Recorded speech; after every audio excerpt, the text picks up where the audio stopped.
வாழ்வில் வார்த்தை ஊழியங்கள் வழங்கும் இன்றைக்கான இறை வார்த்தை. இயேசு கிறிஸ்துவின் இணையற்ற நாமத்தில் வாழ்த்துக்கள். இன்றைக்கான இறை வார்த்தையில் இன்றைக்கு சங்கீதம் 65:7 தியானிக்கலாம். சமுத்திரத்தின் மும்முரத்தையும் அவைகளுடைய அலைகளின் இரைச்சலையும் ஜனங்களின் அமரியையும் அமர்த்துகிறீர். சில சமயங்களில் கடலையும் அதன் பேர் இரைச்சலையும் பார்க்கும்போது நிஜமாகவே பயமாகத்தான் உள்ளது. இந்த வசனத்தில் நம் ஆண்டவருடைய வல்லமையை உணர முடியும்.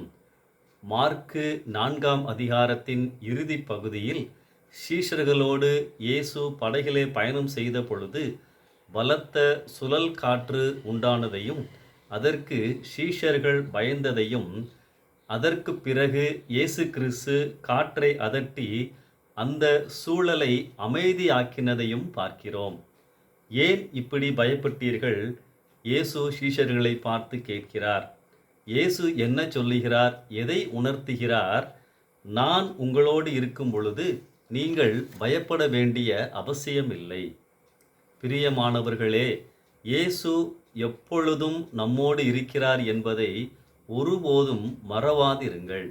கலிலேயா கடலில் மட்டுமல்ல, நம் வாழ்க்கையிலும் அவ்வப்போது வருகின்ற புயல்களையும் இயேசுவால் அமைதியாக்க முடியும் என நிச்சயமாய் நம்புங்கள். சோதனைகள், வேதனைகள், மன உளைச்சல் இவைகளின் மத்தியில்தான் யோபு இந்த நம்பிக்கையான வார்த்தையை கூறுகிறார். என் மீட்பர் உயிரோடு இருக்கிறார். நான் போகும் வழியை அவர் அறிவார்.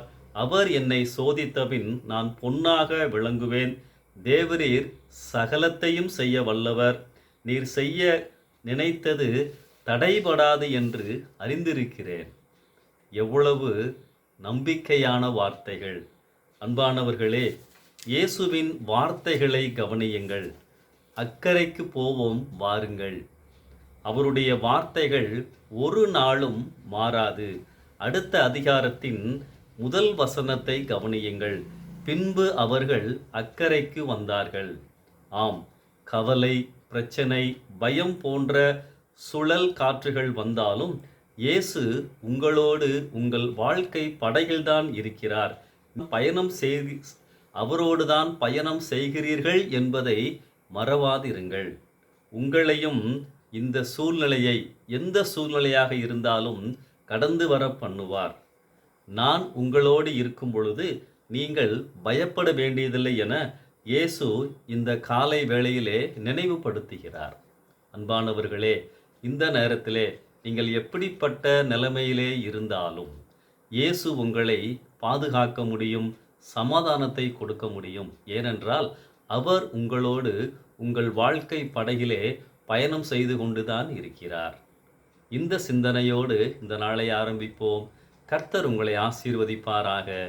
ஆமென்.